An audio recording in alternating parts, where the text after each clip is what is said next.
guys, it's Cayley. I am back with another thrift haul. This is a collection of men's items that I've picked up during my most recent thrifting trips. If you are new here, I strongly focus on a high sell-through rate model, meaning that the items that I pick up, I research before I buy them to make sure that the evidence and the data is there to support buying it so that I know that it's going to flip quickly. All of these items I looked up on eBay solds to make sure that the amount that was sold was nearly the same as what's available to ensure a quick sell-through. These are all men's items that I highly suggest you picking up. Let's dive in. This first one is a pair of shorts by the brand Mack Weldon. I've had good luck with this brand in the past, although I don't think I've ever found these shorts. If anyone is interested, these are a size 35 or 36 waist. They feel kind of like a swim trunk or a board short. I'm not exactly sure. I'll probably look up the style name on the inside, but I think these were being marketed as board shorts. And I believe I'm gonna list this one between $35 and $40 pre-owned. These are in excellent condition, really nice pattern on them. When you get the chance, look up this brand, Mack Weldon, do your own research, but check into that sell-through rate. Next is a brand I got a few items from. This one is a Peter Millar, that's the brand. High sell-through rate in most of his pieces. This one is a size extra, extra large, which I think will help to sell it. And this is the Summer Comfort line. So I did specifically look up Summer Comfort. This one I expect to sell between $30 and $35, and it is just a white and blue. It's a very lightweight material. You guys can't really tell, but it's almost see-through. It's very lightweight, probably put the word cooling into the title. Very breathable.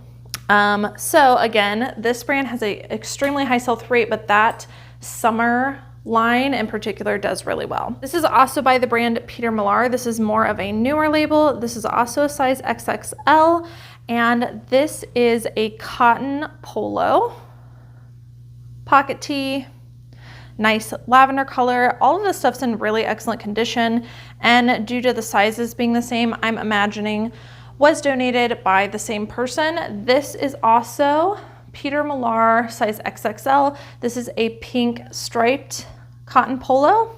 These need a little bit of steaming, but again, in great condition. I am showing you guys at the same time because I'm probably gonna lot these up to get them to sell quicker.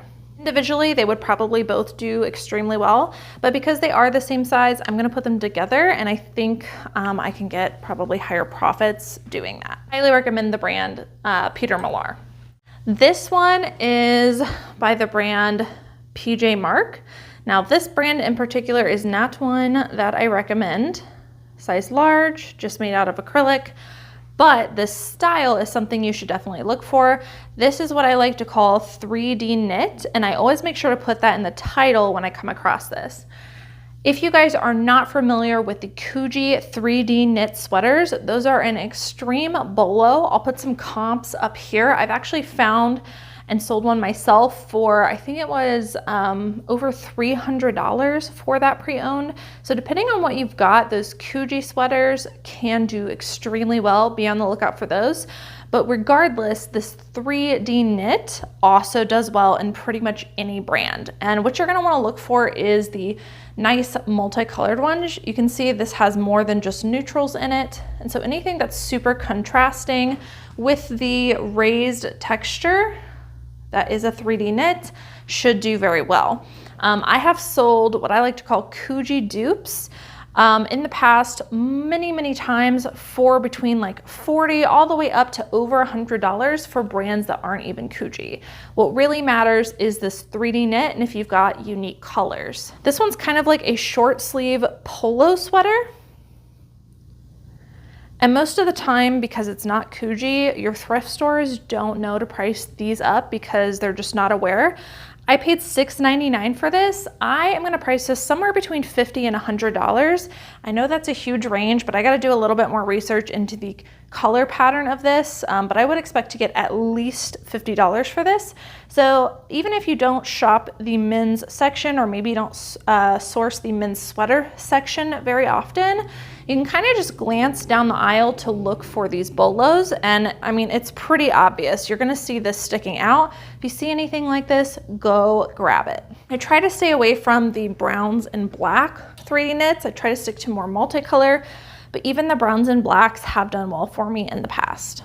And again, don't forget to put the word 3D knit into your title. This next one is another high sell-through rate brand. This is the brand Roar. I've sold this brand in both women's and men's, but the men's always does better. This is a size 2XL. Who knows, it could have been the same person that had the Peter Millar. But this is a just kind of space dye-ish, grungy looking shirt, button down. Now, usually the Roar pieces have like a bunch of like embellished details on the back or in the front. This one is a little bit more plain, but I did look this up and it was doing well. I think I saw this exact one had been sold pre-owned for $40, so I picked this up. But this brand has a great sell-through rate. It just has a few details on the back. But again, this brand in general, men's or women's, does extremely well, but particularly in the men's department. And looking at the tag, you wouldn't think that's a brand that would retail for a lot, but I think that brand is like sold at Buckle or something like that. This brand also has a pretty high sell-through rate in most pieces. This is John Varvatos. This is a men's size medium. This is a linen V-neck shirt, which helps to up the value. This shirt, I looked, similar comps have gone between $35 and $40, and so that is probably what I will list this for. Needs a good steam, but otherwise in pretty decent condition. I only paid $5 for this. This is another brand I feel like thrift stores don't know about, so keep your eye out for John Varvatos. Many things by this brand, but I've never found a linen t-shirt until. Next is the brand Duluth. I've been talking a lot about this brand. I've been finding it a ton here in Ohio. This is just a standard fit, size large. This is like a heathered blue long sleeve shirt. Also very breathable, kind of feels like athletic material. Duluth makes workwear and outdoorsy items. They also sell women's clothing, which depending on the piece still does pretty well, but the men's pieces is where it's at. I almost pick up everything that I find in men's Duluth if it's in good condition.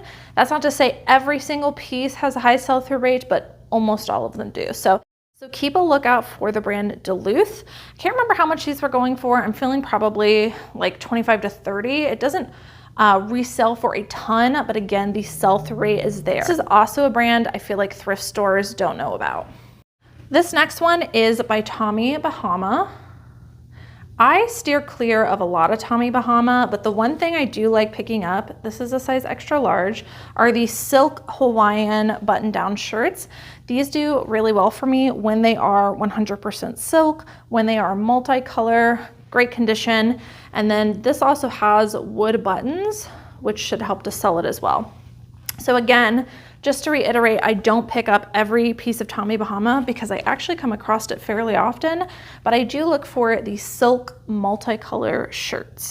And last piece is by the brand Oakley. This is a men's size extra large polo, and this is the tailored fit. So I actually did look up this particular shirt and saw similar ones. I think they were going for like 25 to 30, somewhere in there. But Oakley, depending on the piece, can do well in men's items. So I do like to do some comps whenever I come across it. This does appear to be a more modern style. It also has the spell out here. Ooh, I just noticed that that O is missing there, so we'll have to disclose that. That'll probably drop the value to about $25, but again, I should still get my money back on that. All right, guys, so that is the end of today's haul. I hope that you guys enjoyed watching this men's thrift haul. I usually scramble the women's and men's, but I do really love picking up men's pieces, and if you're not currently shopping in the men's department, you are missing a huge opportunity to Typically, the men's section is much smaller, so you can actually get through it a lot faster. And compared to women's items within the same brands, the men's tend to have a higher sell-through rate and tend to go for more. Actually, if I could, I think I would just source men's, but I don't think that I could get to enough thrift stores to meet my listing goal. If you're not already subscribed, don't forget to hit the subscribe button as well as the notification bell. That way you get notified as I make new thrift hauls. Give me a thumbs up on your way out if you enjoyed this men's thrift haul. As always, thank you guys so much for watching, and I will see you in the next video.